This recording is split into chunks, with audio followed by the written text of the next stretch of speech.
Olá, oitavo ano! A nossa nova montagem será a montagem urna eletrônica. A urna eletrônica é uma invenção brasileira. Os primeiros testes para informatizar o processo eleitoral brasileiro foram realizados no ano de 1996. Até então, os eleitores brasileiros votavam em um papel chamado cédula eleitoral e o depositavam em urnas que, ao final da votação, eram transportadas para os locais de apuração. Nestes locais, as cédulas eram conferidas uma a uma, manualmente, sob a fiscalização de representantes de cada um dos partidos políticos envolvidos no processo. Elas eram então assinadas e encaminhadas a uma equipe de digitadores para transferência dos dados aos computadores. Nos dias de hoje, em que as eleições já estão 100% informatizadas no Brasil, a apuração dos votos é muito rápida e acontece em poucas horas. Somos informados do resultado da eleição no mesmo dia da votação. Por essa razão, o sistema eleitoral brasileiro é considerado um dos mais modernos do mundo. Você sabia que, para garantir a integridade e a segurança das urnas, os mesários responsáveis por cada uma das sessões eleitorais imprimem a zerésima no dia da votação, antes do início da votação? Isso mostra que não existem votos registrados na urna eletrônica para nenhum dos candidatos da disputa. O sistema biométrico é preparado para reconhecer, verificar ou identificar um eleitor que foi previamente cadastrado, confirmando a identidade dele por meio de sua impressão digital. Esse sistema já é também utilizado pela Polícia Federal Brasileira, responsável pela emissão de passaportes no Brasil, e por várias agências bancárias, preocupadas cada vez mais com a segurança de seus usuários. E esse sistema biométrico também tem sido utilizado em várias cidades brasileiras nas urnas eleitorais. Esse ano de 2020 é um ano de eleições. Nós iremos eleger prefeito e vice-prefeito e vereadores. Mas vocês sabem qual é a função de cada um desses cargos? O prefeito é a autoridade máxima na estrutura administrativa do Poder Executivo do município. Ele tem o dever de cumprir as atribuições previstas na Constituição Federal de 88, definindo onde serão aplicados os recursos provenientes de impostos e demais verbas repassadas pelo Estado e pela União. O mandato do prefeito tem a duração de 4 anos. Nesse período, ele deve, entre outras funções, zelar pela boa administração da cidade, empreendendo a gestão da coisa pública, planejar e concretizar obras, sejam elas da construção civil ou da área social. É também competência de um prefeito organizar os serviços públicos de interesse local, proteger o patrimônio histórico-cultural do município, garantir o transporte público e a organização do trânsito, atender a comunidade, pavimentar ruas, preservar e construir espaços públicos como praças e parques, promover desenvolvimento urbano e ordenamento territorial, zelar pelo meio ambiente, pela limpeza da cidade, pelo saneamento básico, planejar, comandar, coordenar e controlar, entre outras atividades relacionadas ao cargo. A função de vereador cabe elaborar as leis municipais e fiscalizar a atuação do executivo, no caso, o prefeito. São os vereadores que propõem, discutem e aprovam as leis a serem aplicadas no município. Entre essas leis está a Lei Orçamentária Anual, que define em que deverão ser aplicados os recursos provenientes dos impostos pagos pelos cidadãos. Também é dever do vereador acompanhar as ações do executivo, verificando se estão sendo cumpridas as metas de governo e se estão sendo atendidas as normas legais.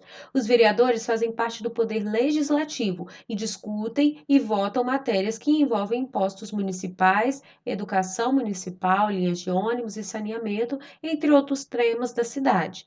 Cada vereador é eleito de forma direta, pelo voto, tornando-se um representante da população. Por isso, deve-se propor projetos que estejam de acordo com os interesses e o bem-estar do povo. É muito importante nós sabermos quais são as funções dos cargos que nós iremos eleger. Votar com consciência, pois assim poderemos ter uma cidade melhor. Então, essa semana, iremos construir uma urna eletrônica com 2 sensores de toque. Vamos ver como ficou a montagem e programar a urna. Então, oitavo ano, essa é a urna eletrônica. Observem que ela é composta pelo EV3 e 2 sensores de toque. Esse sensor de toque da direita está ligado à porta 1, o sensor de toque da esquerda se liga à porta 4. Então, oitavo ano, essa é a programação que aparece na página 5 do fascículo de vocês. O que ela faz? Sempre que o sensor de toque for pressionado, ouve-se um som e o número total de votos já computados aparece no visor da V3. Como a programação é em um ciclo, o sensor fica em espera, aguardando o próximo toque, e o número de votos já computados fica anotado no visor da V3, adicionando assim sempre um voto a mais, cada vez que eu aperto o sensor de toque. Então, o número de votos é sempre colocado no ícone da variável, de modo que o novo valor é somado ao anterior. Esse valor total, então, é transmitido ao visor da V3. Então, ao pressionarmos e soltarmos o sensor de toque conectado à porta 1, um som é emitido e um número aparece no visor da V3. Se nós apenas pressionarmos o sensor de toque, nada irá acontecer, pois ele está configurado na opção de pulsado, onde nós apertamos e soltamos, e assim a programação é executada.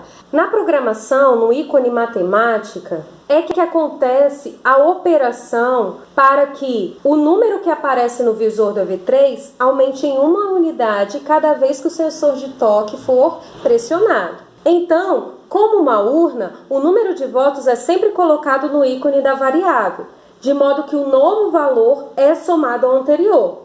Então, o valor total é transportado para o ícone monitor, que determina o conteúdo que vai aparecer no visor da V3. Vamos executar então a programação que se encontra na página 5.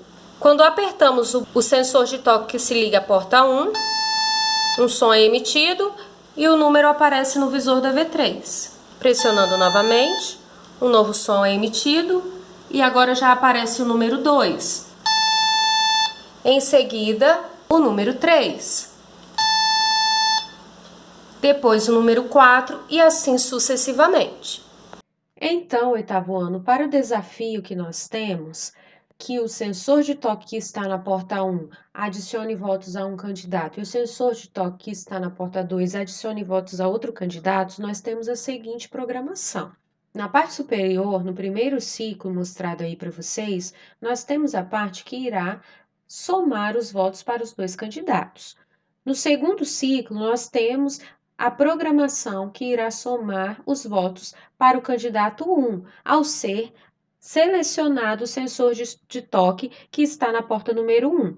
E a programação que está no terceiro ciclo, nós temos a programação que irá somar votos para o candidato 2 ao ser pressionado o sensor de toque que está na porta 4. Esses votos estarão sendo mostrados no visor da V3. Vamos então executar a programação.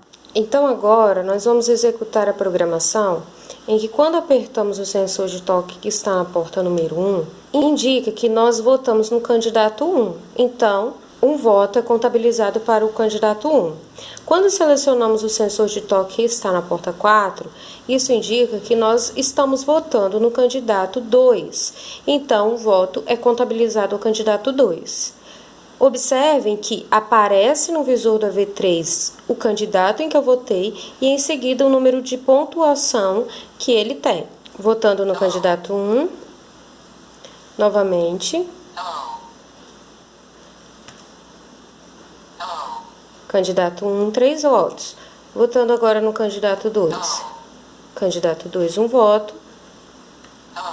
Candidato 2, 2 votos. O candidato 1 tinha 3 votos. Se nós votarmos novamente nele, candidato 1, 4 votos. Candidato 1, 5 votos. E o candidato 2, 3 votos. Então, a programação foi executada corretamente. Essa semana vocês farão os exercícios da página 5 e 6. Não deixem de fazer. Depois de responder esses exercícios, tirem foto e me enviem por e-mail. Tenham uma ótima semana e a gente se vê na próxima aula.